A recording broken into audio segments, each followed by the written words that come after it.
Hey, Jack. All right. You got this stuff? Yeah, all cleaned in oil. Oh, yeah. Beautiful. Beautiful. Let's get it on. Who are these guys? It's my theme music.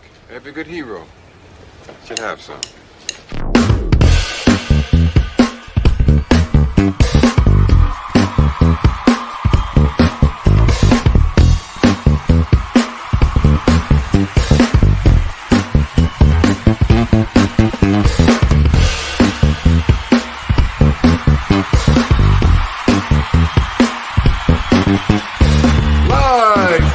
Missouri, the one, the only, P1 Green.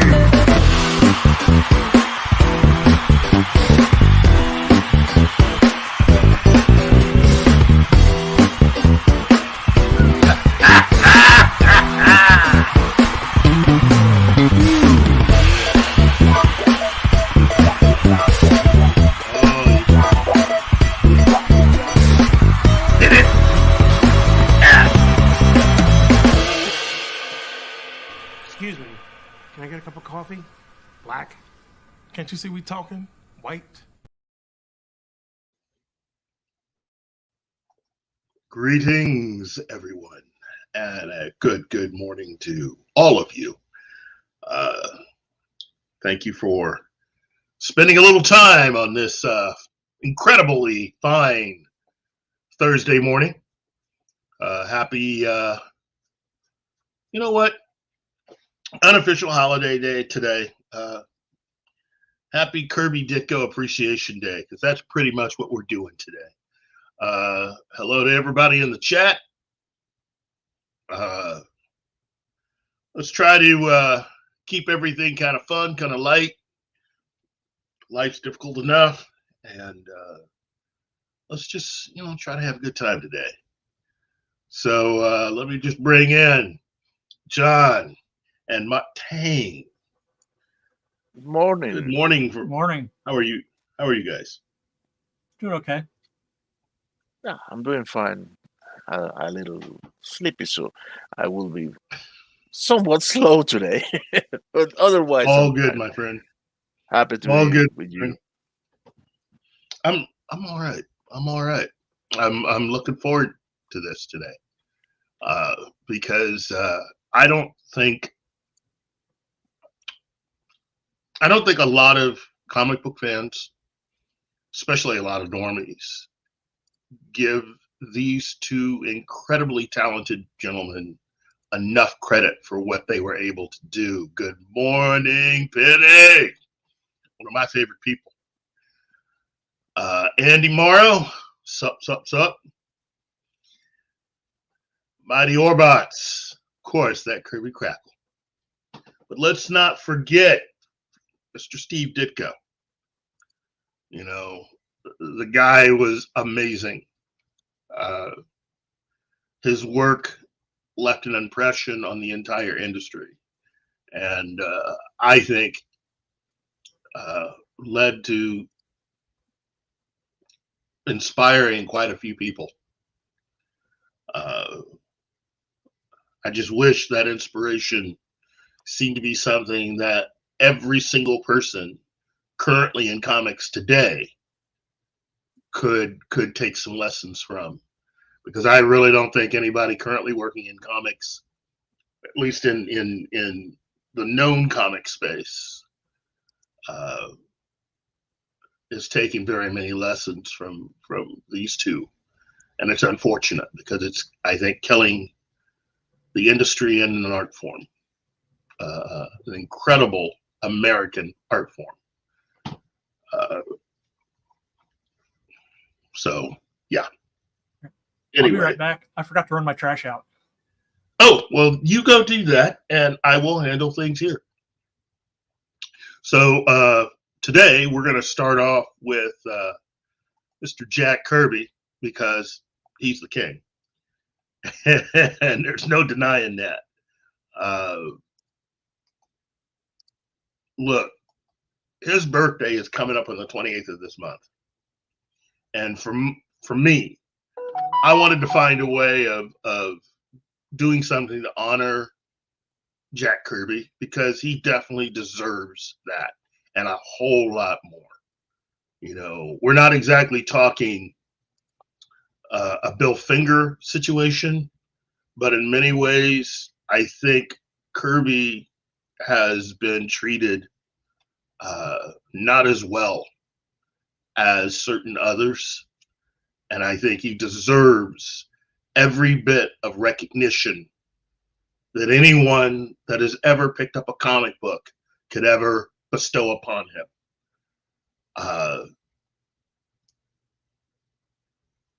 He was just amazing. And you can tell that by looking at his work. And again, it's part of it is his stuff looks like what no one else was doing at the time and what nobody else could still accomplish on their own. He brought a quality to the medium that hadn't been present before and gave a vitality and a sense of movement. I personally believe that Jack Kirby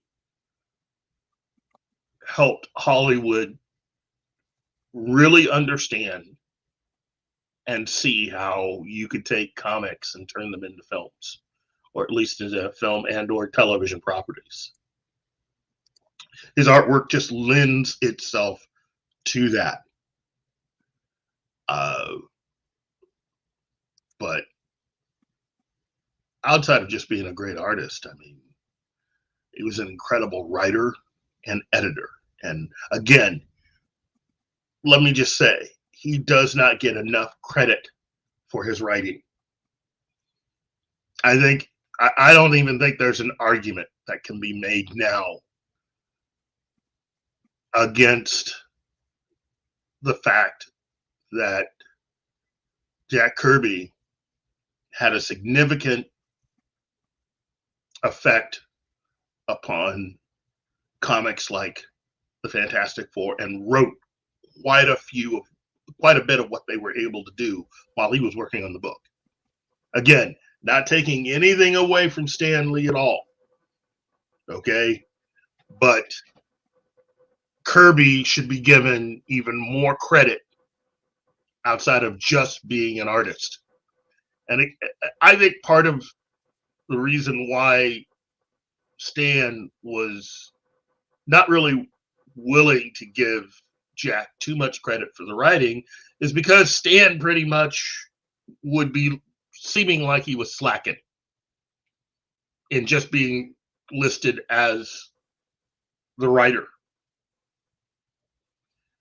Whereas with Jack, artist and writer. But I don't, that shouldn't be that big a deal. I mean, Stan brought Marvel Comics back to life because Marvel had gone out of business and he brought them back. And there is a Marvel Comics today because Stan was able to bring it back. I think that's a major monument to his legacy, is the fact that Marvel Comics exist. But Stan has earned the title the King because of all of the things that he did within that. The dude was just amazing. I mean, Jack Kirby has earned the title of the King. Yeah. And so I remember the first time I saw his work, and there is kind of an odd quality to it. And when you're younger, I don't think a lot of really young people really initially like his art style. It's something that you grow to admire, especially as you begin to understand what the art was, the role that it played within storytelling, and really the experience of trying to draw on your own. That sort of dynamic posing and providing an an instant 3D quality to the artwork. Just using pencils. I mean, that's the thing about it. He wasn't using a computer. He wasn't using anything but his pencils and his eyes. And he created so much. John, what was the first time you remember looking at or seeing Jack Kirby's work? Believe it or not, it was the Fourth World stuff from DC. Oh, yes. Yes. Wow. Yeah, good stuff. Really good stuff. That to me, there's two things about Fourth World from Jack Kirby. First and foremost, anyone who had ever argued against giving Jack Kirby any credit for Marvel Comics' creation and success needs to just stop right now. The Fourth World proves everything Jack had said. That is the definitive evidence that Jack Kirby contributed as much as what he had told people. I mean, that's one of the things to really admire and understand about Jack Kirby.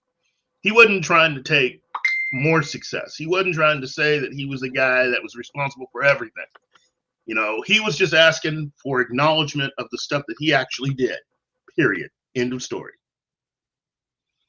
And one of the things that he wanted to be recognized for is he had a lot of stuff that he had with the Fantastic Four had told everyone that he had actually written a couple of the scripts for that he had created some of the stories. And, you know, there were certain people who were who didn't immediately believe him, and it didn't help that Stan Lee himself didn't really try to set the record straight because he would know.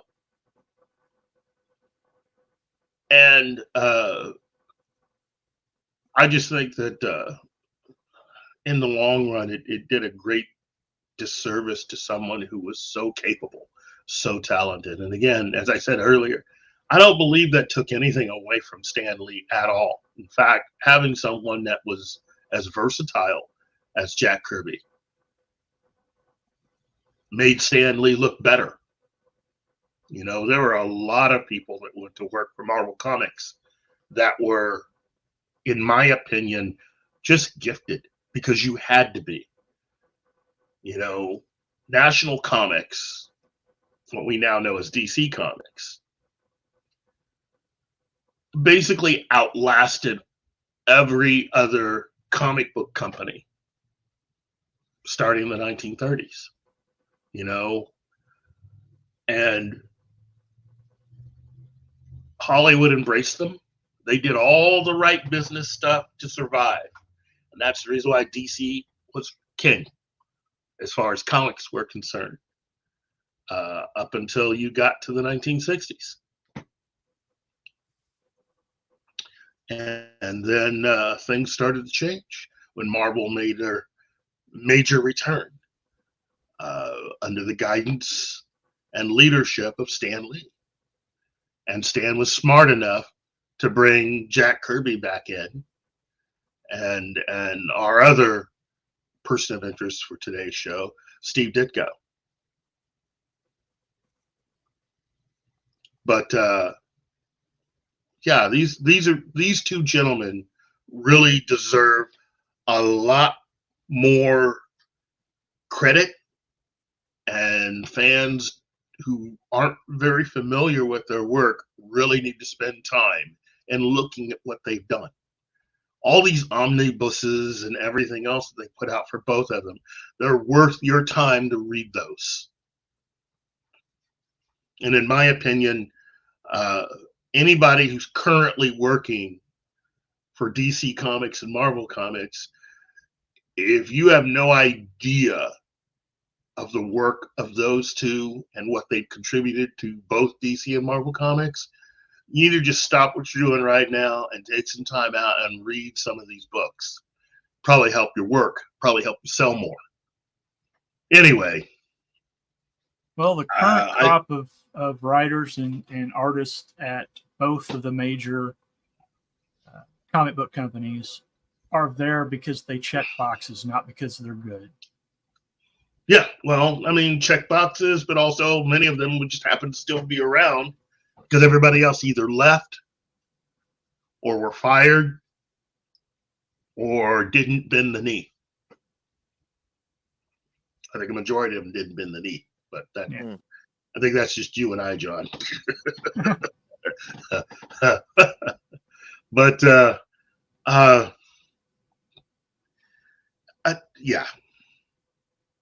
So I think today what we're going to do is we're going to take our top 5 properties, IPs, that Jack Kirby came up with or had a strong hand with, that we think Hollywood should really give a chance to take an opportunity to adapt, you know, whether for film or television, you know.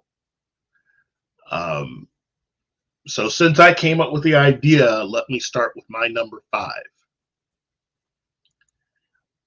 I have been saying this for a long, long time, and Martin and John can back up what I'm saying. But if there's one particular property that just screams to have either a movie or television series, it'd be the Challengers of the Unknown. I mean, it's the Challengers of the Unknown, which really, for DC Comics, that was their version, really, of the Fantastic Four. Yeah. Just all men, you know, but with a harder edge to it and a hell of a lot more testosterone, you know. It's Stargate SG-1 meets the X-Files. Basically meets Fringe. And it's 4 guys who just take on everything.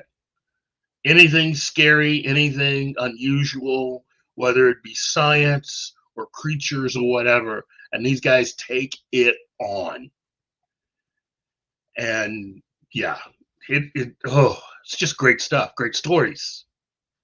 So that's, for me, when Kirby started working on that, and I don't think Kirby's the creator, but Kirby came in and just revived that entire title and set it on a course to becoming one of the top titles during that period that he was working for DC Comics. I really do think that I could see Challengers really as a really cool television series. And you don't have to have the costumes the way that they are in the comics. What you need is just to put together that group and just let them go. I mean, if you are a fan of the X-Files and or Stargate SG-1 or any of that stuff, this would be a perfect series to write. You know, because everything's different. Every episode can be different. You can go from, you know, going up against the Loch Ness Monster and then turn around the following week and have an entire adventure that started out about ghosts and it turns out to be something about alternate dimensions and stuff like that. I mean, that's it. That's them. That's the Challengers of the Unknown. They just don't have superpowers, or else they'd be the Fantastic Four. So, anyway, John, how about you? What's your number 5? Well, my number 5 is I was down to 2. And one of them was Commandi, but I know you're going to take Commandi, so I chose to go with Khazar. Specifically, the second Khazar, Lord Plunder. That was created by Jack Kirby and Stan Lee. First showed up in X-Men in '65. He's basically a combination of Tarzan and Doc Savage. Oh yeah. And he's got notes from both, and a little bit of Tor from Joe Newbert. Kubert. Sorry. Why did I say Newbert? I have no idea, but it's all good. Either. But basically, the Savage Land is like a dinosaur-riddled jungle. Mm-hmm. You're probably familiar with the later examples of it in the 80s and 90s, because there was a whole storyline dealing with Magneto and Rogue down in the Savage Lands. Yeah. That's where Sauron comes from. But I was first introduced to Khazar not Khazar, yeah, but it's Khazar the Savage in the 80s. Mm-hmm. His personal run. So Wow. that wasn't Kirby that did that. He just he created the second character. That was Carlin. Mike Carlin and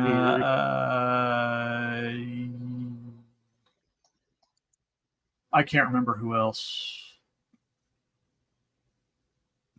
Okay. Bruce Jones. Anyway, so that's who my number 5 would be, since I know you're going to do Commandi. So. You think you know my list? I think you know. I think I know how you feel about Commandi, so I figure he's going to be on there. Oh, you know me too well. You know me too well. Yeah, I do like Commandi.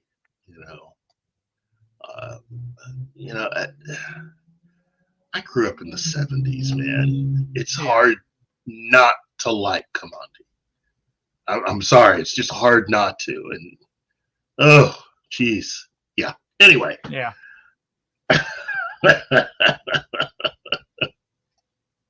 So yes, that's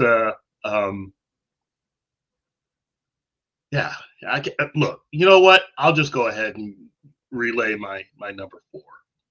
Okay. And that's OMAC. Terminator before Terminator. Yep. And One Man Army Corps. That's what OMAC stands for. And it is Jack Kirby, at least as far as DC was concerned, it's his absolute weirdest of the weird type stuff. But it works. It's fun. I think that I could definitely see OMAC as being the ultimate film series. It's definitely film. I couldn't see it as television. It's just too weird. It's just too weird. And some of the stuff that they get into with that, it's the kind of thing that if you were to treat, and this is going to sound weird, but go with me on this one. If you were to treat, say, like the Bourne film series combined with Terminator, that's what I would think OMAC could become. And if you did it right, you could probably get away with spending, you could get away from doing OMAC for about 100 million or less, or a little less. Yeah. Not, you know. Well, Especially, OMAC features in the Blue Beetle movie, a version of OMAC, not obviously the original. Yeah. But because it was the later where it's the OMAC is the suit, not the person. Yeah, that's the hallmark of having Ann Sarnoff and on that one. Ann Sarnoff, look, Ann Sarnoff is one of the biggest reasons why this current grouping of films that they've released for DC since it was sold aren't that good. This is what happens when you have somebody in a position of authority who really and truly is not only not a fan, but thinks that trying to adapt the comics is way too troublesome, and that the message that she wanted to communicate was more important than even the characters. And so all of these films were developed script-wise to be based around that idea. And then all of these films were made with that idea. So once something's already been committed to script and you've already filmed a good portion of it, it's next to impossible, unless you're going to do a page one rewrite to really correct all the problems. And what has happened over the last 10 years is, and I hate to say it, I know it's going to drive some people crazy, with the exception of Zack Snyder's Justice League, I have not seen very many films that have been completely saved by just filming a few things here, inserting a few things there, just fixing it like that.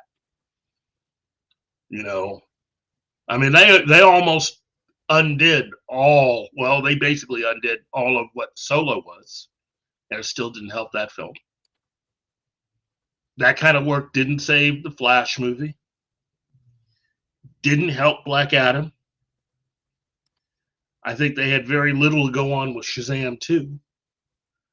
Although, again, I've said before in conversations with John and others that Shazam 2 should have been the third movie in the series. That's how you end a trilogy, is that movie there. It should not have been the second film.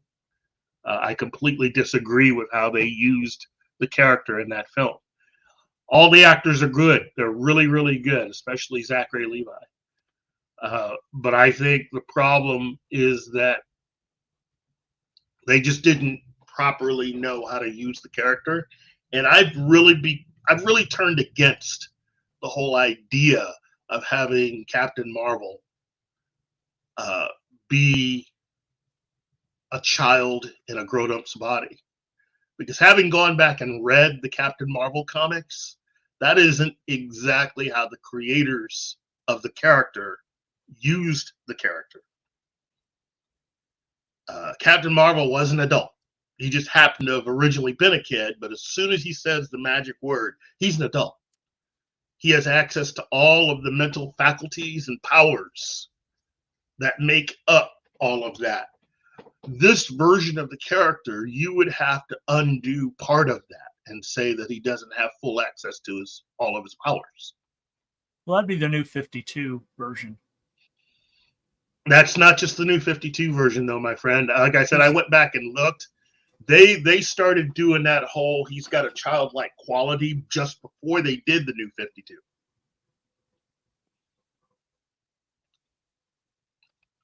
And I was surprised. I was like you. I just thought, well, this is all a new 52 thing. No, it wasn't. They had started that before the new 52. And that's unfortunate because that's a misreading of the character. I've said it before and I'll say it again. The first movie should have all just been about Billy Batson and just filling out the world of Captain Marvel. And you should have had Freddie and Mary in cameos. but focus the entire movie on Billy. And then have the second movie be about bringing in Freddie and Mary and having the original Captain Marvel family there in that film, and having the kids, the other orphans, find out their secret at the end of the second movie. And then you could easily have slotted in the film Fury of the Gods right after that. Yeah. That's what Fury of the Gods should have been. It should have been the third film. Yeah, well, that's because the people running it at the time were idiots. That's right. Oh, well, and again, Ann Sarnoff, one of the things that David Zaslav did immediately upon taking over is he made sure to fire Ann Sarnoff first. So he got rid of her quick. Yep. But that didn't help with all the other films that were sitting and waiting to be released. Look, I know there are some people out there that are casting aspersions upon Warner Brothers and David Zaslav, and I'm just saying, don't fall for it, because we've not seen anything yet. And I know, James Gunn said a few things. I get it.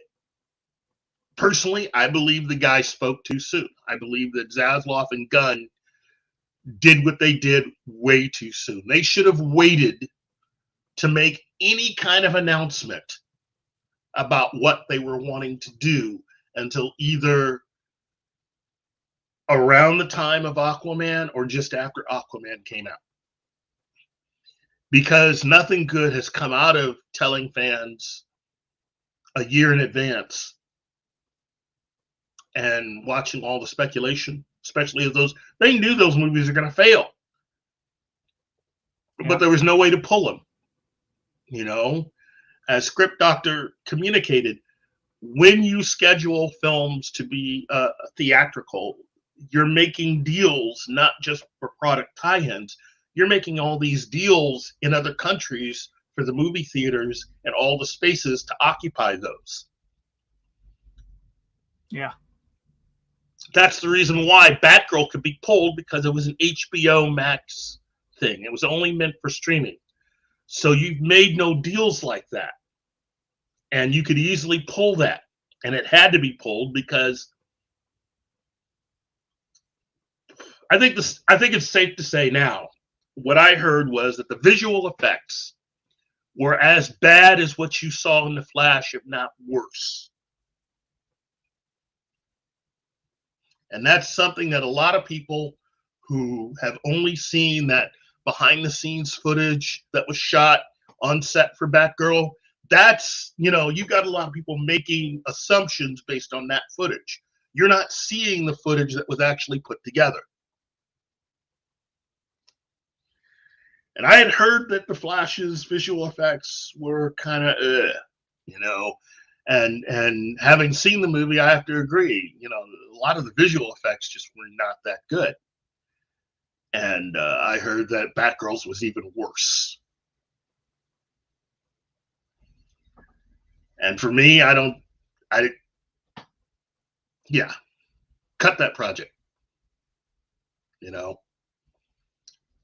But they were going to have to release these other films anyway.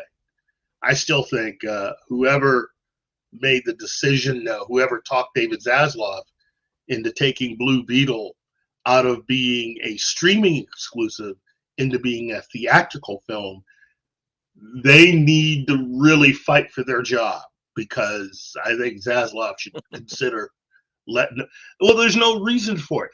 Blue Beetle looks like it's the type of event that probably would have been better served to be a streaming exclusive. Would you not agree, John? Yeah. And again, there are a lot of changes still coming. I have been won over to, again, Script Doctor has a huge effect on me. I've been won over by his belief that he doesn't even think the Batman 2 is going to happen. Yeah. I have to agree with him. Even though the Penguin miniseries is still coming for streaming on Max, that because of the strike and everything else, and the amount of money that Warner Brothers under Zaslav has been trying to, basically get back into the company, I think if they see an opportunity to get out of a whole bunch of contracts, they should, especially with the Batman. The Batman did not make the amount of money that it needed to guarantee a sequel. I've had all those conversations with people saying, well, it did well enough. Well enough doesn't cut it. It had to make a certain amount. It didn't meet the amount. Personally, I'm not going to shed a tear if they don't make a sequel to Stupid 7. I mean, Dumb 7. Yeah. But, I know that there are people out there that liked it. Personally, I think you're going to like the next one more. It's really going to depend on who they hire to become Batman. I didn't see anything that I was that interested in with that film. How about you, John? The car. I like the Batmobile. That seems to be one thing that a lot of people I know that like the film really like the car. I didn't. You didn't? No. I dig the first picture that got leaked.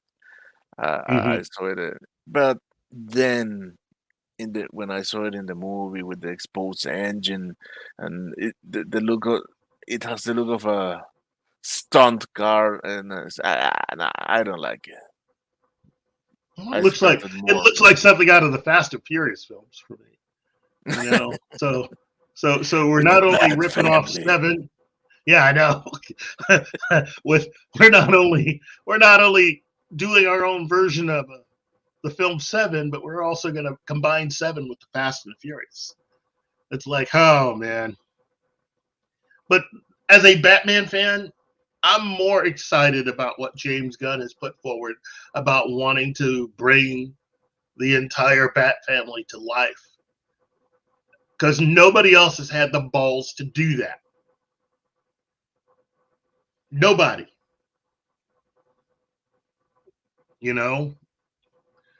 And so all of you out there who are boo-hooing about Batgirl, we're going to get Batgirl. She's just a little delayed, but she's going to be here. But guess what? She's going to be here with Richard Grayson, Tim Drake, Damian Wayne. Can we leave that last one off? Damian's going to, that's the one. It never happened. I know, but that's the one that they're going that James Gunn has said he's going to focus on. The way that he's making Superman Legacy is that it's meant to be a universe that already has superheroes. In fact, it's had superheroes for a while. Let me make this easier for a lot of DC Comics fans. We're not getting an origin story so much as we are getting DC Comics circa 2005. The universe has already been going, and it's gotten to the point where now Damian is the new Robin. That's how we're doing things with the new DC universe. And that I'm kind of excited about that, because that's really all any Batman fan's been waiting for. We've gotten every single version of having Bruce fight his one-man war by himself. We played every different version of it. It's now to take this to the next level. We've already had Robin. We've already had Dick Grayson. And we've had a Batgirl in one of those films. It's time to bring out the rest of the Bat family. There's no need to be waiting for all of that. So And look, I've taken us way off topic here, but it's something that I'm very passionate about. But first of all, let's take some time out, read some of these chats here. Let's see. Roman of the Empire. Studios dig some pretty deep money pits. This last dying phase in the DCU, I'm thinking he probably means the DCEU, is a disaster. Aquaman 2 is going to tank.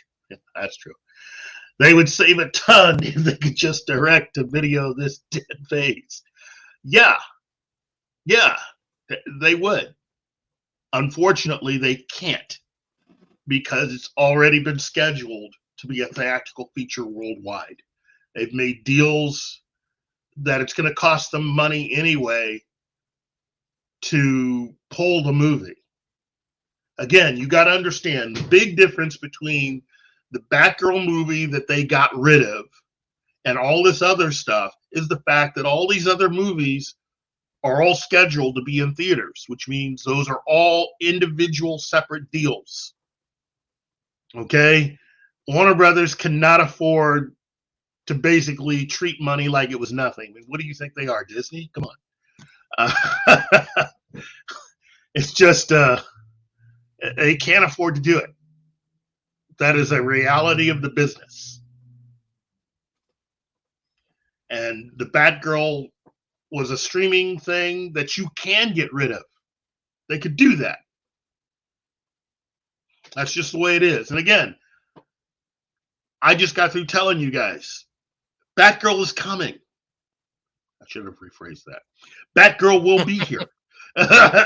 Okay, so she'll be here. And she will be here with the rest of the Bat family. Okay, so if you're like me and you just can't wait, just check out the series Young Justice and have that keep you warm. Just keep rewatching that. That'll make you feel better. Yeah. Let's see. Penny says, I enjoyed Blue Beetle. Nana kicked. Okay. Hey, you know what? I heard that you liked it, and that's great. That's fantastic. Not enough people went and saw it. Yeah. Hate to be that guy. Yeah, you're not being that guy. That's just sad reality. It is. But again, it was. Man, I liked it. I enjoyed it very much. Indeed, my wife and I are planning a second view. I understand how many people have no interest, but I happen not to be one of them. That's all. I think it's a very enjoyable movie. As we were talking before, it's not the best movie ever. Yes. Not by a long shot, but it's entertaining. And that's great. No, I'm happy for every single person that enjoyed the film. I'm happy for you. But as a comic book fan, I can't do it. I can't give Ann Sarnoff the benefit of getting my money. But I also can't, after everything I've said on shows like this, I can't go against what I've said before either, which is you need fans to write this stuff. That is the missing component for this film. You've written a really cool family film, but as a Blue Beetle movie, it's kind of lacking, and you're having to create characters that don't exist to pump up the movie and to distract from the characters that should exist. There is absolutely no reason not to have Ted Kord in this film. None. Yeah. There is no reason why you could not have told the story out of the comics. And nobody's saying that you can't have all this other stuff. All I'm saying is that, and this is the part that's really going to get some people mad, but you got to understand.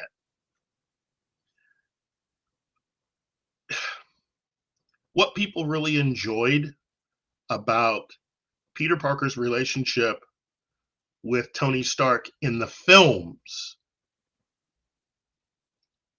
should also understand that that never happened in the comics. They had no relationship like that. I didn't enjoy that relationship at all. There were some people that didn't. But guess what? Guess what? There is a relationship like that with Ted Kord and Jaime Reyes. Yeah. And the difference is that Ted Kord really is a much nicer version of Tony Stark.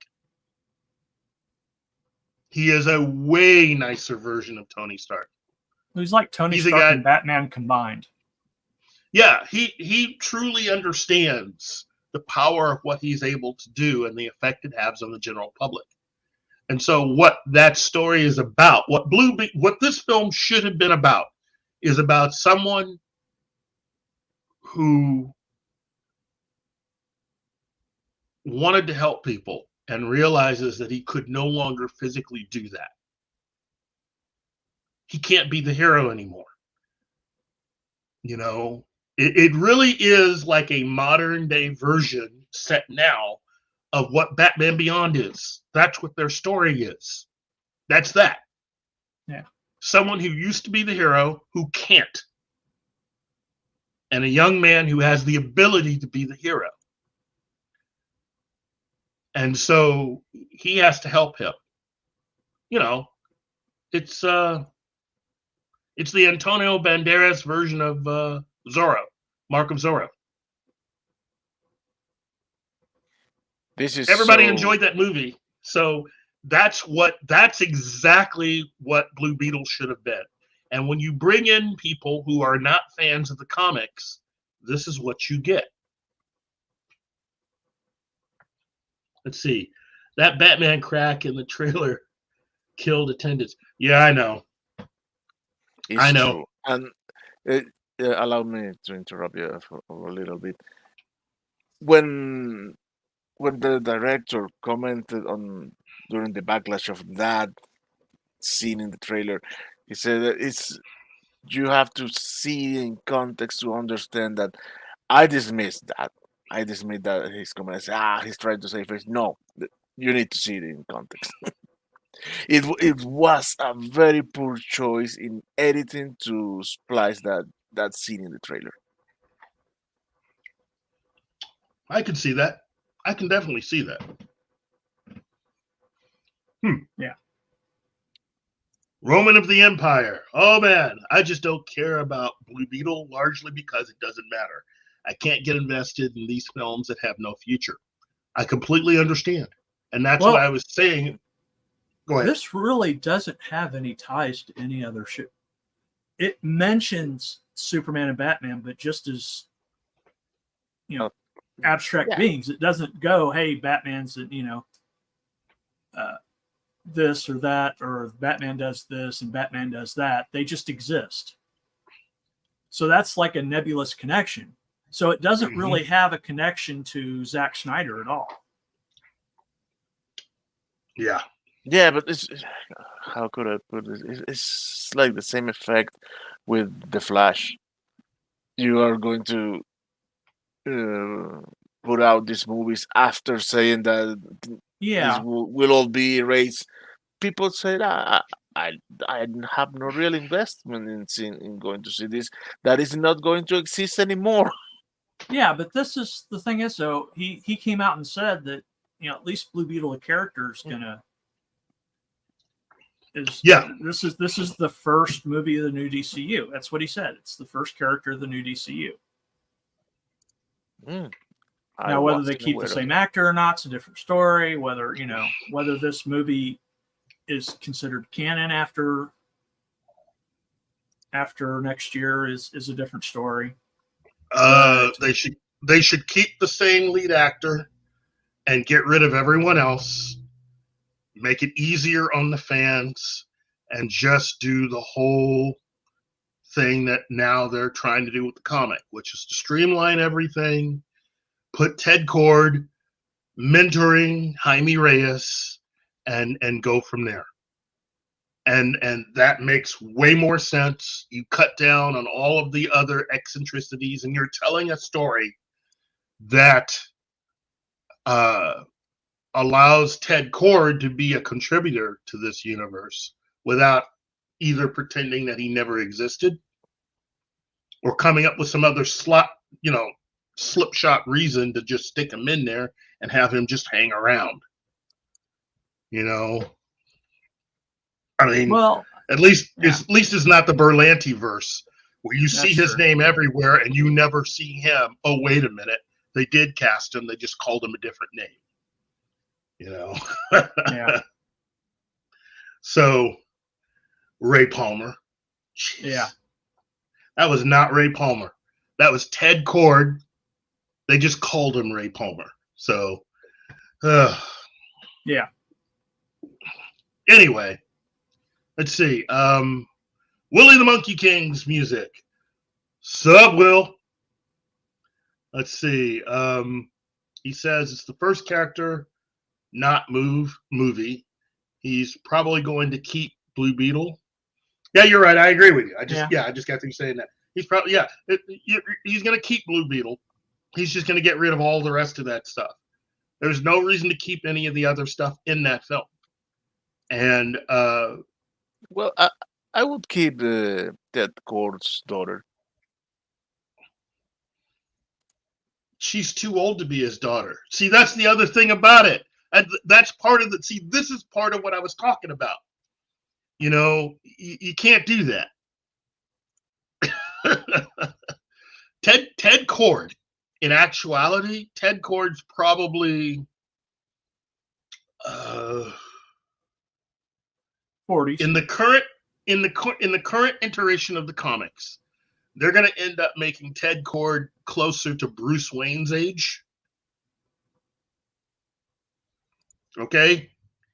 Prior to that, Ted Kord has pretty much been a guy in his 30s and a guy in his 20s. Okay? They've had him all over the place. Making him a guy in his 50s or older makes no sense.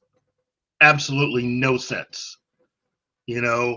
And that's what I was talking about. The villain of this movie does not exist in the comics. Nope. Okay? That's like saying, hey, Captain America has a twin brother who just happens to have Wait, had he doesn't? No, I'm sorry, he doesn't. No. He has a twin sister. That's like saying, hey, it's like saying Kal-El is the last son of Krypton. Except for all the people over here that survived. And look, the planet survived too. And it's like, well, wait a minute. Don't you realize what you're trying to do here? It's supposed to be the last son of Krypton, and Krypton still exists. That makes no sense. It's the same thing. Ted Kord having a daughter that is the villain makes no sense. No. She wasn't the villain. Sorry. It's Ted Kord's his sister. That's the villain. Yeah, Ted Kord's sister, who, again, doesn't exist. Just this entire film, just take Jaime out, take Ted out, bring the Scarab over, and get rid of all the rest of it, and just start really simply. Okay? A guy who used to be a hero can't be the hero anymore. And you find out the reason why he came up with all of those inventions was because he couldn't access the Scarab. Yeah, and so that's all in that. I mean, yeah, I know. He couldn't access the Scarab. So basically, they went through all of this with that movie when they could have just had Ted Kord in the movie, Jaime Reyes in the movie, and kick butt. Yeah, I agree. There was no reason to cut Ted out of the film. It's the same. Hello? Yeah, we lost you, Keith. Can you hear me now? Yeah, I can hear you. It's the same logic that went into making The Last Jedi. Yeah, I can see that. It's that same. You don't need Luke Skywalker. You know, the character of Rey, well, that's Jaime Reyes, the way they used him in the movie. We're just going to move Luke Skywalker off to the side and make room for Rey. There's no reason to do that. You know, I mean, you know, Jaime could still be the lead character. But you need someone who can teach him how to be a better hero, someone that has done it. It's just someone that can't do it anymore. And then you could get into the movie to find out why that is.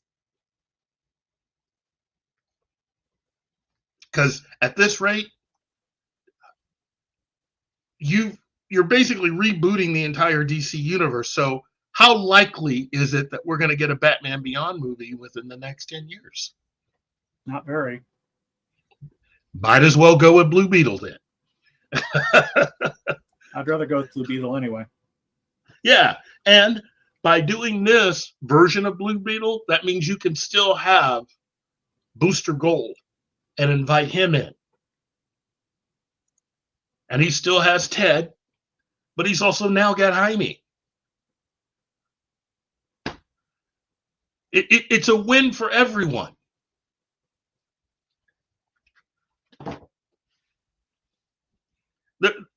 There's a lot of really good characters. There's a lot of really good stories. If you do it all right the first time out of the box, you don't have a lot of confusion and you could sell a lot more comics.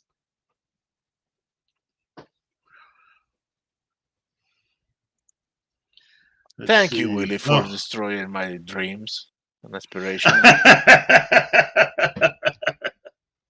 We could have gotten Batman Beyond. That was the big rumor about the success of the Flash movie. They were quote unquote trying to say that we were going to get that, but I don't know, man. I don't know. They had the pieces there. They just didn't put them in place. Yeah. Basically, that's exactly what happened, John. They had the pieces. They just weren't going to do it. That's fine. I'm not upset.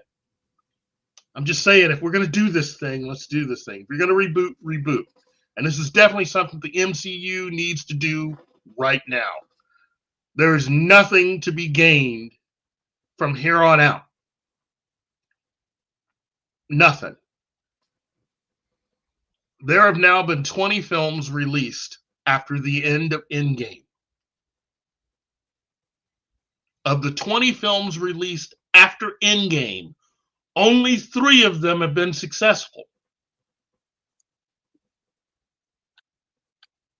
And those 3 films are not Disney films. Nope. So it's time for the MCU to reboot. There is nothing to be gained. I mean, again, Captain America 4 is probably close to being finished as far as having shot that entire film. But come on. Does anybody actually think the Marvels is going to be that good? Oh, do no. You think that? Do you think any of the Disney Plus shows that they've announced are going to be any good? No. Or let me put it to you this way: do you think that any of these upcoming Disney Plus shows are going to be better than the Netflix version of Iron Fist? No.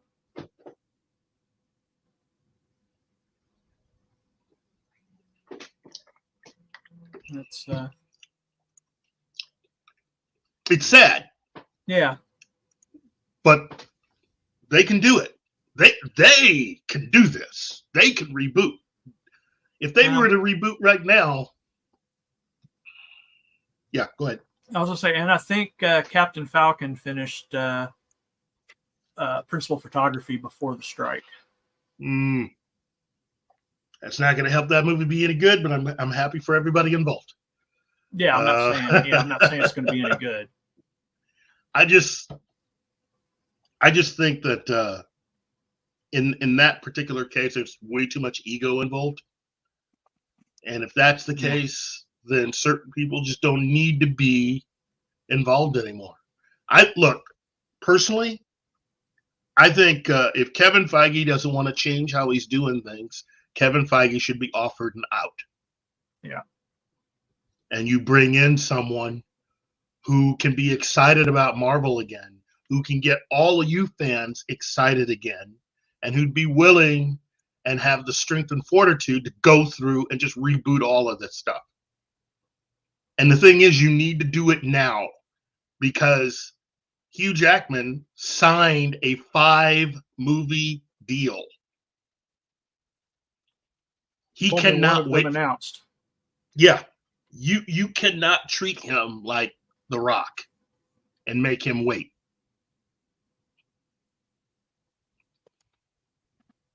And we all know where they're going with this. I mean, this is all Secret Wars.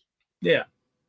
So, and what I have heard is that we're going to get the return of the 3 Peters for this movie, along with the Wolverine and his surprise friends that will be showing up in the Deadpool movie, and a few other cameos here and there.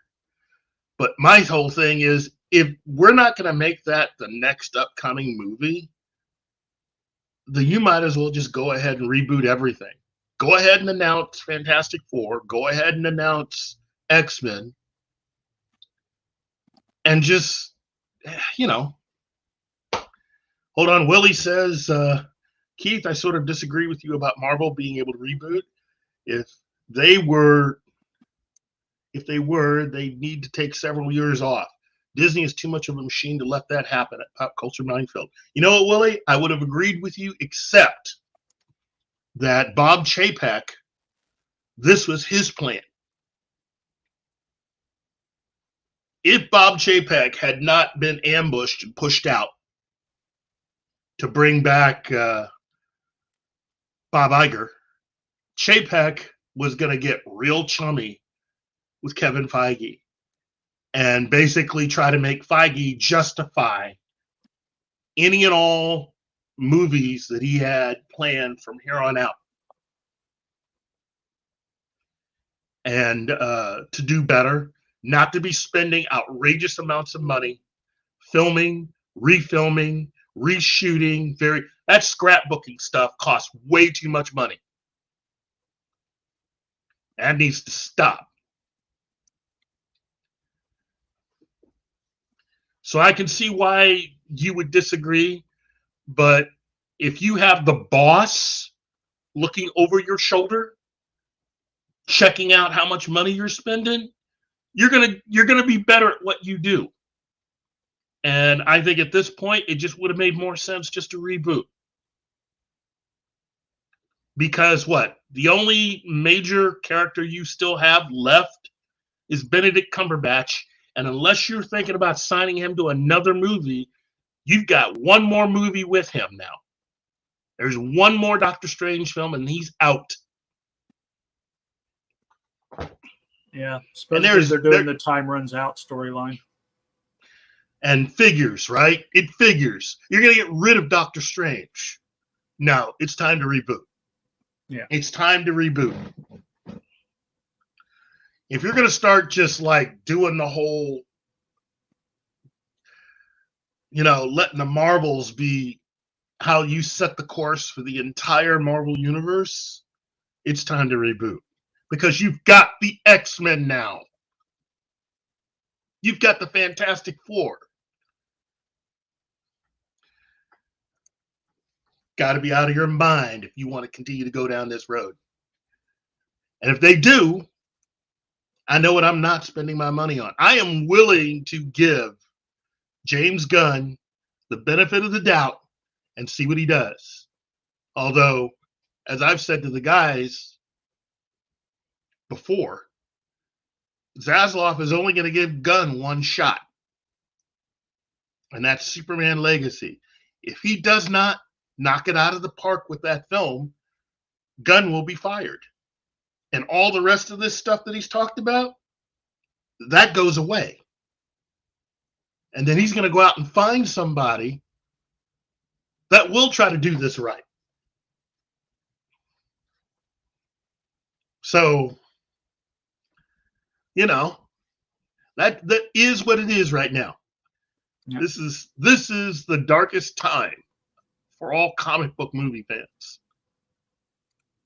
And a lot of decisions have to be made. And in the case of Marvel, quickly. Harrison Ford's 80. Yeah. Benedict Cumberbatch is in his 40s. Hugh Jackman's in his, geez, you cannot afford to wait. There is no time. You got to get this done right now. And I'm telling you, Disney, I'm telling you, Marvel, if you want to continue to compete, you're going to have to reboot right now. Because if Gunn gets this right, if he gets Superman Legacy right, you guys are going to be sunk for the next 10 years.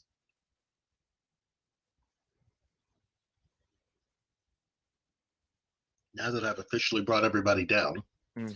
Yeah, you think? That was the Keith warning. 10 years.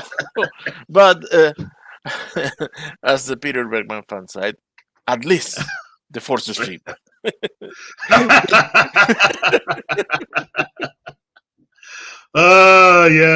Yes. We'll see after Ahsoka.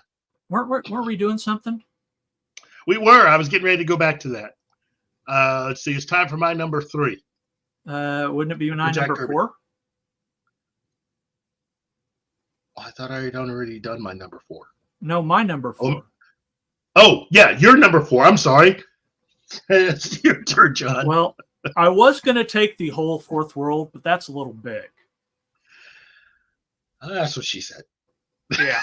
So instead, I chose to focus on something I enjoyed and that would probably have to be revamped slightly from its original form, but still I think would work.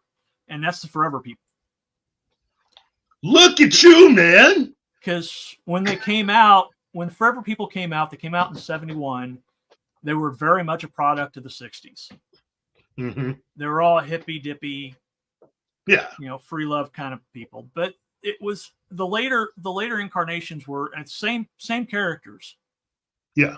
But I think you reboot them and make them Gen Xers. Oh, look right at you. But for those of you who don't know, Forever People was a part of the Jack Kirby Fourth World series. And they were contemporaries of, like the Orion, and they fought against Darkseid. So they really have a strong tie with the whole, with that whole Fourth World mythos. John, and just go ahead and say it, man. These are the prototypes for the Eternals when Jack Kirby goes back to Marvel. Yes, that's true. And there was, when the Amalgam Comics came out, when they did the joining of the Marvel and DC characters, they actually joined with the Inhumans. Wow. With the Unpeople. But there are 6 members of the Forever People. You've got Viking, who is actually the first black character in DC. First superhero. Yep. He's 7 months in front of Black Racer. Really? Yep. Hold on. So, Black Racer. You also have, that guy from Legion of Superheroes. Yeah, Viking Black my! Was my goodness, black superhero in DC Comics. Okay. I just learned me something new. Look who's here. Hey, Paulie, how's it going? It's Paulie. But You've got let's see. After that, you've got Beautiful Dreamer. Okay. You've got Big Bear. Okay. You got Seraphan. You got Okay. Mark Moonrider, and you got Infinity Man. Well, they're all set to go. Yeah. I like that. I never considered the Forever People, even though they're part of the man.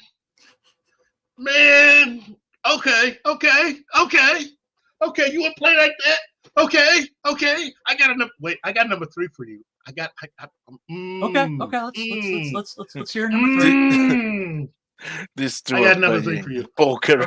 Okay. So my number 3 is now I feel like I should change it because what you just did. Oh, you upset the apple cart. Oh, you tipped it right over. You know what? I'm gonna go ahead and say it. Okay. Mr. Miracle. Oh, you stole my number 2. You stole my number 2. What? Yeah. Mr. Miracle, because outside of the fourth world, that entire story would be fantastic. And it could easily be a television series. Because the relationship between if you take a run, and I don't believe I'm about to say this, but if you use the Tom King version of what he did mixed with a couple of earlier comics before Tom King came in and did a whole show, a television series about Mr. Miracle living in the suburbs with Big Barda. Kind of the way they were presented in Young Justice. And in some of the movies. I think you could get away with that. Especially when if you're not familiar with those characters and their run with the fourth world, it's two people that can do amazing things. And he's a very happy-go-lucky guy married to one gorgeous woman who Gina Carano could easily play. Oh, yeah. And it turns out that these two people who love one another, I mean, their relationship is one of the 3 best relationships in comics. One of the 5 best relationship in comics, and one of the top 3 in DC Comics. You know, they love each other. You know that. You could feel that. And if you don't know what their history is, it's 2 people that love each other, that are great people, great parents, and both of them literally lived through hell to get to where they are. Because they're both from Apocalypse. And they did the impossible. They escaped the world of Apocalypse. They escaped Darkseid and all his minions to fight for a brand new life here on Earth. It's an incredible story, and it would make a fantastic series. You know, he's the ultimate master of escaping, and she is just a warrior woman. I mean, I think one of the few warriors that could go toe-to-toe easily with Diana. Easily. Oh, yeah. She could. And Joe is here.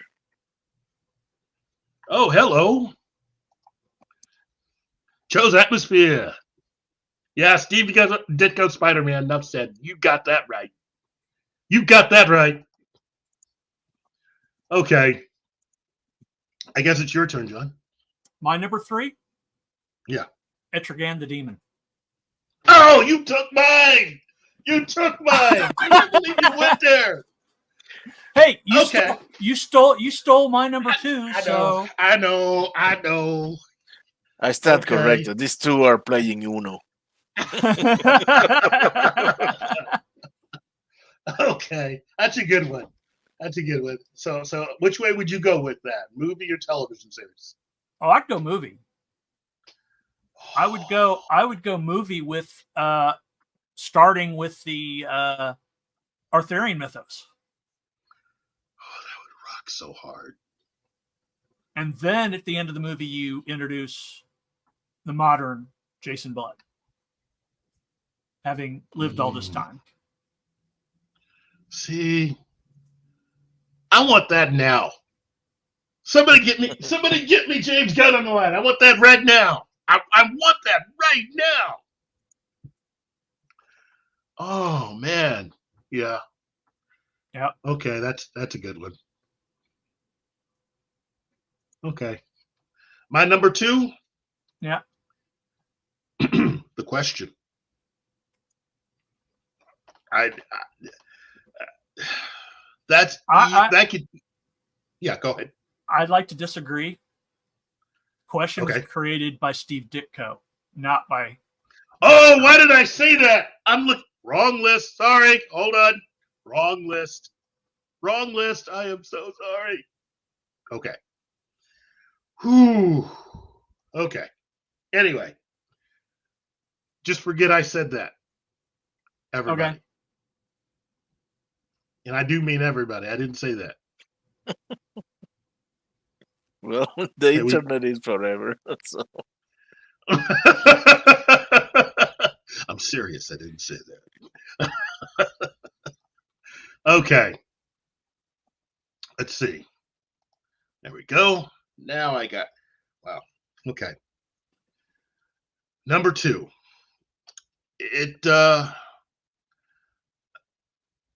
I'd have to go with, and this is going to sound weird, but go with me on this. I would like to do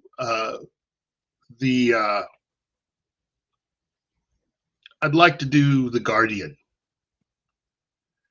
and do it as both a period and a modern day television series. Okay. So the current Guardian could spend his time reading up on the reports and the diary of the original Guardian and his connection to the Newsboy Legion and all the stuff that he did. I've always liked the character of the Guardian, and I like how that character connects to the history of the Teen Titans. And having Mal Duncan as the current Guardian would really, I think, help with telling the current stories of the Teen Titans. Because, I mean, if you're going to do a live action Titans, the fact that you don't have Mal Duncan on there is a travesty. The fact I don't even know if they ever had Bumblebee on that Titans show. Anybody know? Not on the Titans. No, they had Bumblebee was in the animated. Yeah, she was in the animated version. Yeah. But was she ever on the Titans series? No, not that I recall. Because that's what really ticks me off about, we don't have enough representation, not enough people, not enough women. Here's 2 characters that kicked butt, took names, and you're acting like they don't exist. But, and again, that couple, yeah, one of the 3 best couples in all of DC Comics. They've been together since the beginning. And, yeah. But, again, it's... I like the character of the Guardian, and one of my all-time favorite characters. And I liked reading Jack Kirby's Guardian stories with the Newsboy Legion. Yeah. My initial thought was if you could do a modern day spin on that, but then thinking about it, there's almost no real way to update the Newsboy Legion without doing it in a way that wouldn't seem like you're going a different direction with it. I don't know how to explain that better. I mean, it just would feel false to me.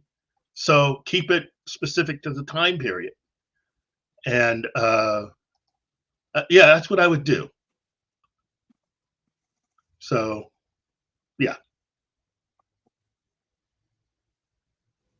That sounds good. Well, like I said, it's the Guardian, and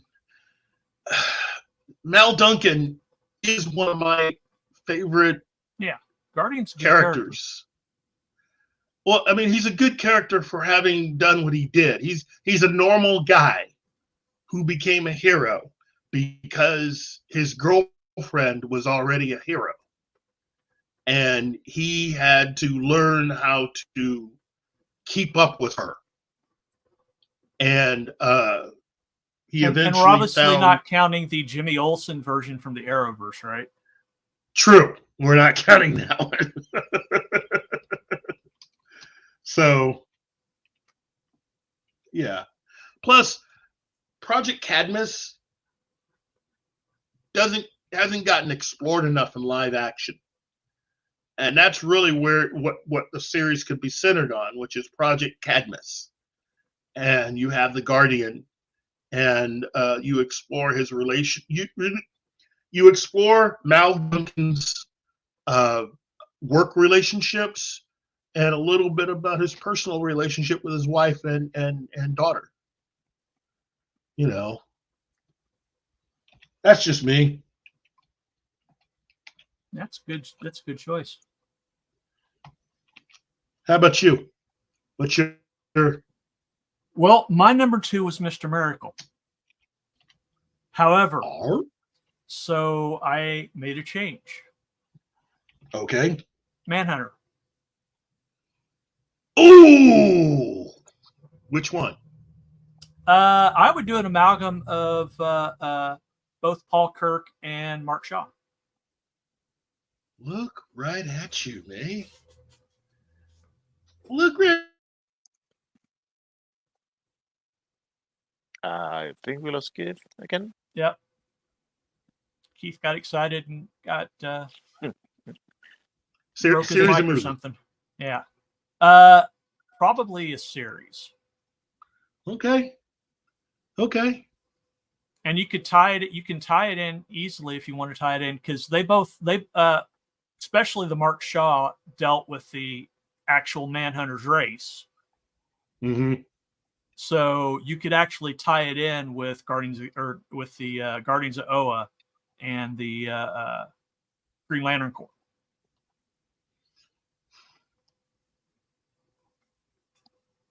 If you wanted to, but but you don't have to. You could just do lean more on the Paul Kirk Manhunter than the from 1941, and less on the Mark Shaw. But you're just using the Mark Shaw stuff to like more modernize him. But yeah, that's my substitute number 2. Okay. I like that. Okay. Well, that brings me to my number 1. And I've thought long about this. I think, and this is going to sound like I'm trying to cheat it a little bit, but I'm not. And for those of you that aren't familiar, this is an actual character, okay? I think he's already in the public domain, so I think anybody could use him. But it's Lancelot Strong, the Shield. Jack Kirby's attempt at having another run at Captain America. Yeah. I would do. There's a version of that somebody came up with that really kind of struck me as being a really cool take on the character, which is you have a character that comes from the time of World War II, except that unlike Steve Rogers, this guy's whole mental aspect is still stuck back then. In fact, he's like a living, breathing, walking anachronism. Yeah. You know, he still uses all the terms. He calls people buddy, the whole 9 yards. He's just brought it all with him into current time. My character in my superhero stuff, Major Victory, is partially him and partially Cap. Cool. So that's because I like the whole he's still an anachronism and still talks like it's the 40s and aspect of it, and I included that in my character. So wow, you and I think way too much alike sometimes. It's scary. That just shows that we've known each other for a long, long time. Yep, we have. Okay. Can we double time this and see if we can get through Ditko? Oh yeah. Yeah, well, I've got my number one. Oh, okay. My number one is actually a supervillain. Okay. Annihilus. Wow. Who should be the villain of the Fantastic Four, even though I know they're going to cop out and go Galactus. Okay. But Okay. Annihilus is my favorite Fantastic Four villain. More than Doctor Doom, more than Galactus, it's Annihilus. He's a former leader of the ruler of the Negative Zone, which is this basically anti-material world, anti-material universe. Yeah. And he's been a real sticky foil for Reed Richards over the years. And then Hey, if you're going to have that, yeah. Oh, go ahead. Go ahead. Then what they did with the Annihilus stuff later, in the 2000s, with the Annihilation Wave and stuff. Mm-hmm. And you could bring along his partner, Blastar.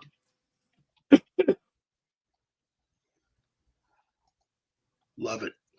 Love it.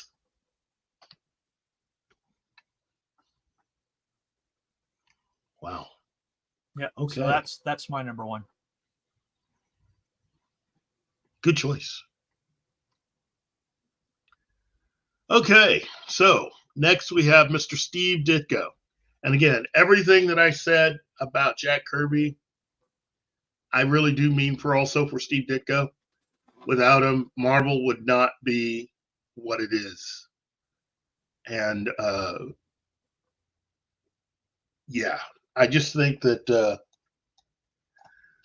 Steve Ditko definitely is a guy who I don't think has gotten enough credit for what he was able to do and how he was able to change comics. But for most people, I mean, having created Spider-Man and Doctor Strange would, you could build an entire career based off of that, just that. And again, I think I really enjoyed the first Doctor Strange movie, and they definitely should have just had a major shout out and a big thank you to Steve Ditko at the end of that movie, because while Stan was able to write a lot of stuff, Ditko just he did the hard work, and you could definitely tell that they looked a lot at what he was able to accomplish. Yeah. So, whew. Well, we wouldn't have the modern Spider-Man or the Spider-Man at all without Steve Ditko. Of course. course. Man of principle. You can say a lot of things about people who have worked in comics. But the one thing you can definitely say about Steve Ditko is that he was a man of principle.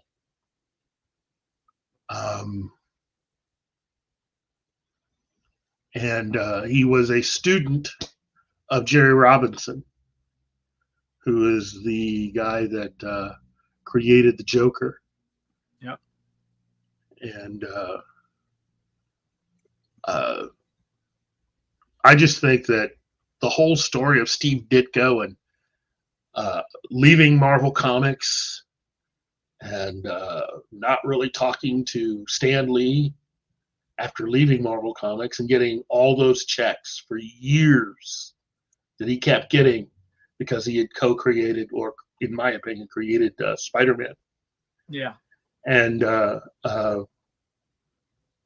having never cashed any of those checks, which, considering, you know, his life and where he was living, he definitely could have. It's not that he was broke or anything like that, but no, he could have. It's not like he couldn't have used the money. Yeah, but his He life chose- would, if he would have cashed those checks, his lifestyle would have been completely different. Yeah. And 'Cause he that chose was a not lot to. of money he left on the table for principle. Yeah.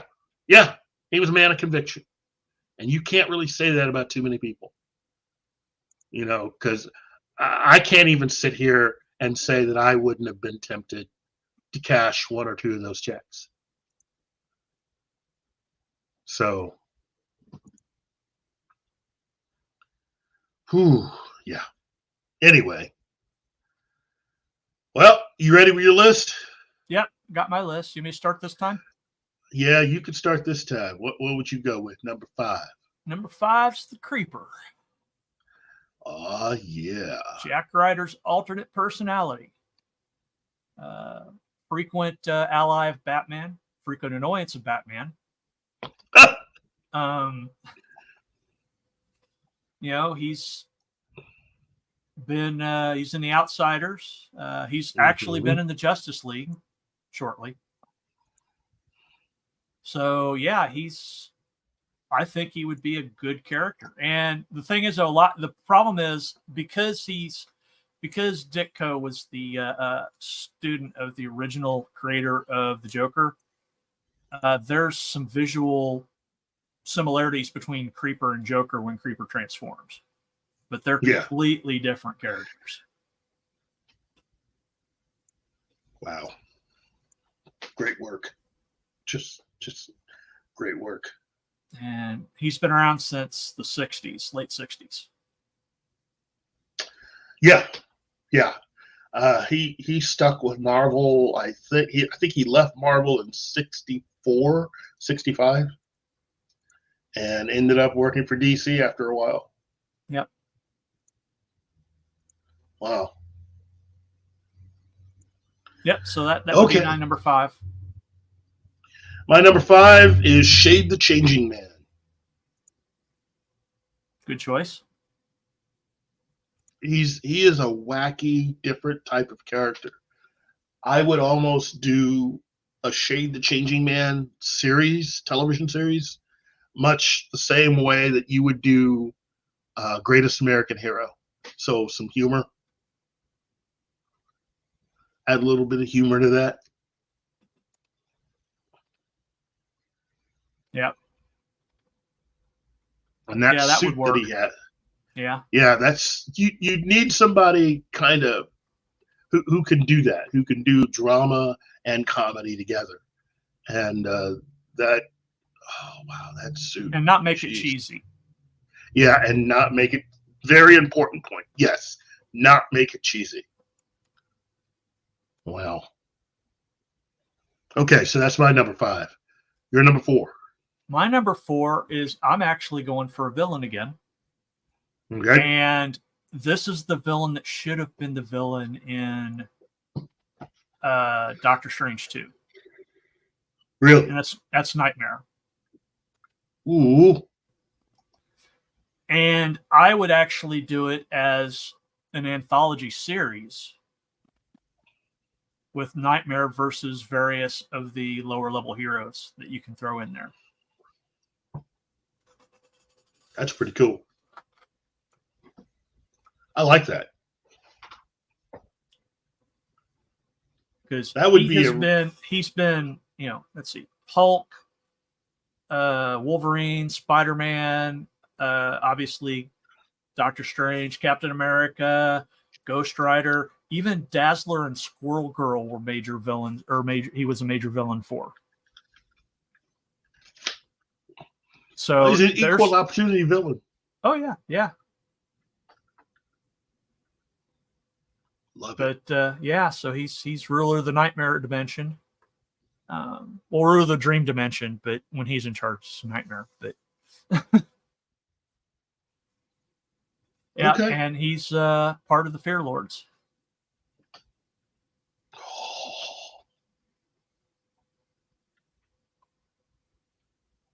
Okay. Okay. So yeah, Out of nowhere for that one. Yeah, I like that. That's my number 4. My number 4 is Captain Atom. That's my number 3. Oh, I'm sorry, dude. Because my 1, 2, and 3 are all Charlton Comics. I got a feeling our 3, because my number 3 is Captain Atom, my number 2 is Question, and my number 1 is Ted Kord. Yeah, I think we're pretty much close, so we might as well just. Yeah. Captain Atom to me is a very military-minded Steve Rogers. Yeah. But he is the weapon. You know, he's his entire body is the weapon. He doesn't need a shield. And hello, Ariel. We met you yesterday. I'm sorry. Yeah, you weren't around yesterday. There was something that happened that we would have liked your input on. Oh yeah.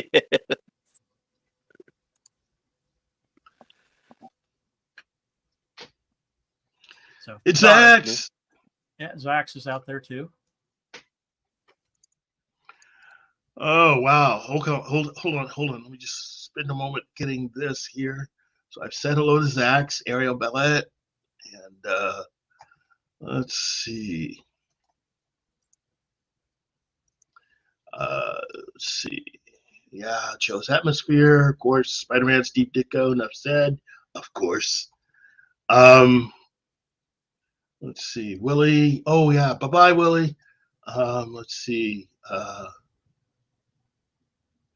Oh, Willie says the Question, yes, but he's got to be like the JLU Question. I agree. You know? Yeah. Yeah. Make him like that. My question's different. My question is the actual Charlton question. Yeah. So I can get behind that. We have different questions.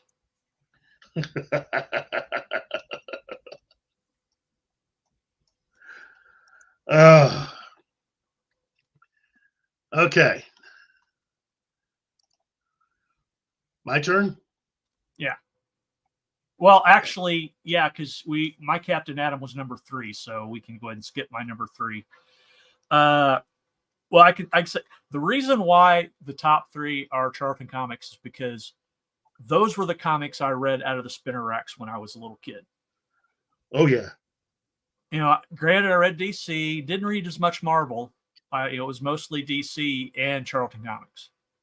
Mm-hmm. And then later on, you know, in the 80s, DC would buy Charlton Comics and move a lot of their characters. But it's, you know, Captain Atom and along with his girlfriend Nightshade. I like it. So how would you go with that though? I mean, movie, television series, which one? I'd do a movie. Captain Atom's you can do a Captain Atom story contained and include Nightshade, and that. Plus, you got to remember the special effects for Captain Atom is going to be high end. Yeah. Considering he has to be silver 24/7. Yeah. So We have a question for That's Wolf in here. oh, I love it. It's fun. In fact, I'm playing it twice. I'm playing it for Pop Culture Minefield, and I've got a second character I'm playing for myself.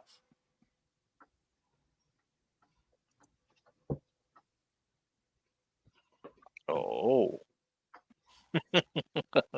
Keith, do you have something to say about this? Let's see. We all know Keith stared at the Lady Death comic mainly to absorb all of the lore of her comics. You know what? I've met the creator. Nice guy. But hey, I'm a guy. Okay.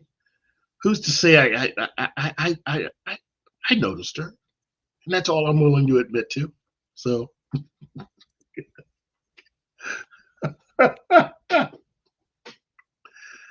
Oh.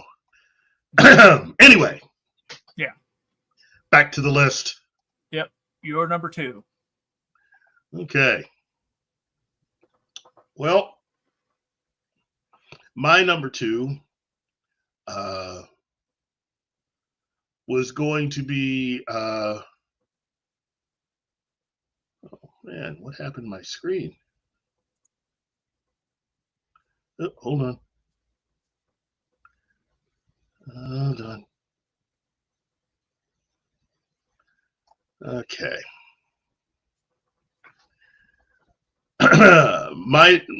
Mine is the question. Yeah, so's mine. And I really liked that character. I remember the first time I saw him in comics, it was a little off-putting at first, not having a face, Yeah. when you see him as a kid, but you kind of get used to it. And in fact, I thought that's kind of scary, but it's also kind of cool. Because if you saw somebody coming out of the dark at you with no face, that would shock the heck out of you. Oh, yeah. And the fact that it was a mask that he could actually see out of and be able to talk through.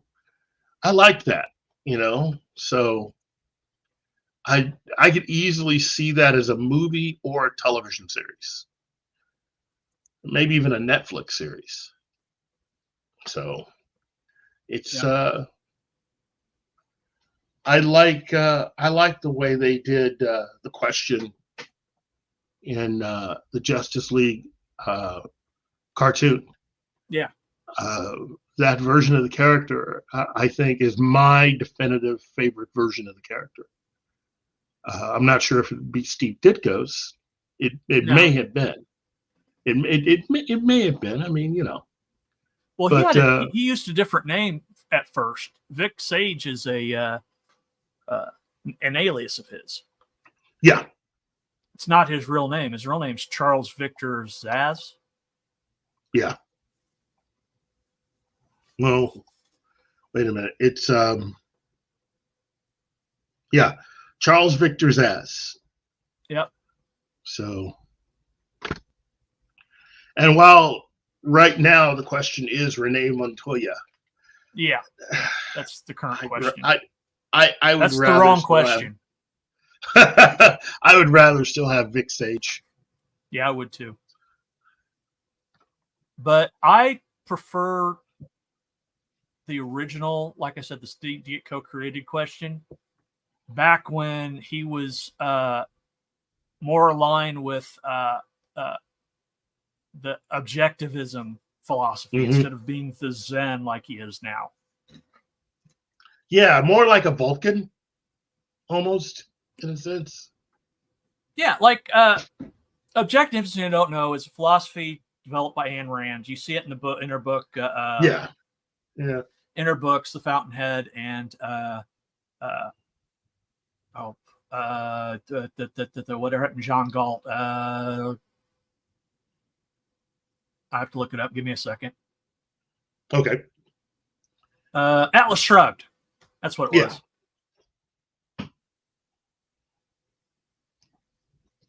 Really cool character. I read him in the comics, but the Justice League animated version of the character really did speak to me. And I like the fact that he was kind of very flirtatious in his own way, with the Huntress, So. And it didn't hurt that he was voiced by Jeffrey Combs. Jeffrey Combs is just so cool. Yeah. Yes, he is. Also, notice the guy that's played the most characters in Star Trek. Really? Yes. Oh my goodness! Yes, he is. Wow. And he was in Babylon 5 too. Yep. He's been a lot of stuff. Yes. Okay, well, it's your turn. My number one? Yep. Is Ted Kord. Of course. Yeah. The second Blue Beetle, which was created by Steve Ditko. The first Blue Beetle was Dan Garrett and came out a few months after Batman. Yep. But the second Blue Beetle came out in 60s, like 65 or 66. And he was think of him a combination of Batman with Iron Man's inventiveness. Except he doesn't hurt people like Batman does. And actually, his first appearance, I think, was in Captain Atom. He was the secondary backstory in the in a Captain Atom issue. Well, to be fair, the original Blue Beetle made his debut just 2 months after Batman. Yeah, 1939. 1939. So he's been around a long, long time. Yeah, I was referring to the first appearance of Ted Kord, Blue Beetle. Yeah. Ted Kord has been around since '66. And I would like to the one kudos I can give to the Blue Beetle movie, despite all its faults, Bug was comic accurate. The weapons, the Blue Beetle weapons in the weapons rack were comic accurate. They were everybody's using stuff that Blue Beetle had used at some point in time. Yeah, it doesn't make any sense to me. Yeah, I know. I didn't like that. Somebody at some point in that production knew Blue Beetle. No. I think Ann Sarnoff did that on purpose.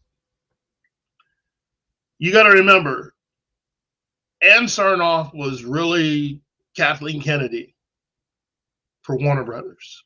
Yeah. Everything she did was about the message, and it was about making changes and doing stuff that. There was more than one reason why Zaslav made sure she got fired first. Yeah. Also, the suits in the Blue Beetle's lair. Both Dan Garrett's and Ted Kord's were comic accurate. Yeah, which again I say, great. Should have went by doing the whole thing. I agree. They should have just gone the extra mile and just done it that way. And told the story of Ted Kord. Well, not told his story, told Jaime's story, but had Ted Kord be the one to show him how to be a hero. Yeah. Giving him the benefit of his experience.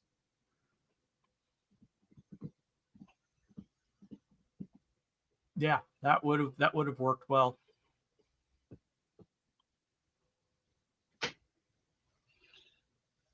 But, it's not something that I got to worry about. Movie's out. It's doing what it's doing. Yeah. Character will return. Whether or not you're going to have that same lead actor, that's really not up to us. It's up to Zaslav and James Gunn. And something tells me that they can go ahead and still have Blue Beetle, but just do it like Batman Beyond. That's it. That's pretty much what the comics are going to do right now anyway. So you might as well just do it as a film. Him mentoring Jamie Reyes actually originally came from the Smallville episode Booster. Yeah, but they ended up killing Ted Kord. Yeah, I know, but he had agreed to become Jaime Reyes's mentor. Yeah. So that's where that's the first time that they really crossed paths. Because that would have been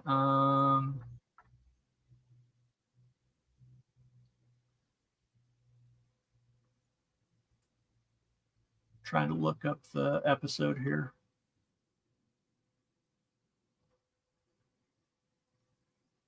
Great universe. And again, it's a really, really, really cool property. And if they just tried to stick closer to the comics, you still could have done an accomplished.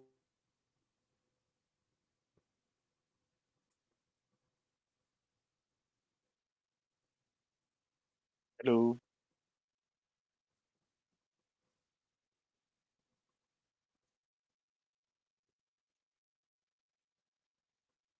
Okay. Now we've lost Keith. Well, he's having He was having problems. some connection issues. Ooh, man, this has been very not only entertaining, but enlightening. Yep. At least for me. Man, I can just sit back and hear you two wait for days. You're such a trove of knowledge. We've been doing this kind of thing for decades. When we get together and we talk at conventions or hanging out, these are conversations that we have. So you're getting an insight on the back end of our relationship. And, like I said, it's been going for over 30 years. So, man, it makes me feel old. Yeah, every time anyone says something like that, the first time that happened to me was on. Yep. Keith's back. Good. Okay. What happened? Welcome back. Oh my goodness. Hey, I know. Hey. My system's trying to sabotage me. Yeah. Well, all you missed was me explaining to them that this is basically what we do when we hang out and we talk. Pretty much. This is just us hanging out. We've been doing this for 30 years. So. Yep. That's what it should be. It should always feel like just hanging out. If you were able to run into John or I at a convention, that's exactly what it is. It's just us talking. And that's the only way that I can be. I can't pretend to be someone else. All I can do is geek out, and hopefully you'll geek with me, and we can have some pretty good conversations, even if we disagree, which is really part of the fun. Compare and contrast, Yeah. Again, speaking as someone who just absolutely just grew up a DC Marvel fan. It was never easy being a fan of both, but I loved both. And a Batman fan, because Batman's my favorite DC character. And again, people who know me know which Marvel property is my favorite. So Yeah. But what is it? Mine's obvious. It's a Fantastic Four. Heck yes. And you know mine. Of course. It's Fantastic Four. No, it's Captain America. I know. No, of course I knew that. Yeah. But, I think everybody should have Fantastic Four be at the top of their list because Well, that's how I it's feel up about there. It's just I like Cap more. I know. What is there not to like about Steve Rogers? No, not a whole See lot. that? Yeah. That'd be a fun adventure. Bruce Wayne, Steve Rogers, World Travelers.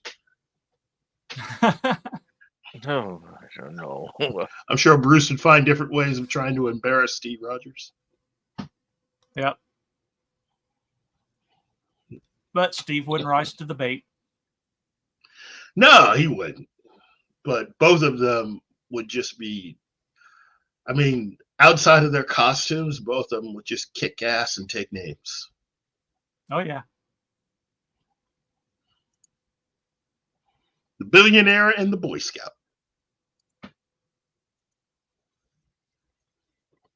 Although people try to put Cap and Superman together, and that just doesn't work. That works. It works. Personality-wise, it works, but power levels, no. True. Well, if we're going to be fair about power levels, then it's definitely if you're going to have Captain America power level wise, then I would go with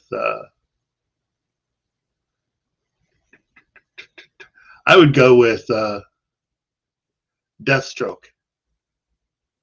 Yeah, he's power level wise, yeah. But the thing is, though, Batman not being powered, his intellect and preparedness always offsets that. So that's why Batman and Cap would work together. Good point. Oh, Peter Venkman fan side. Did you guys ever read the Marvel versus DC books? Oh, yeah. Including the Amalgam comics where they merged them. Yep.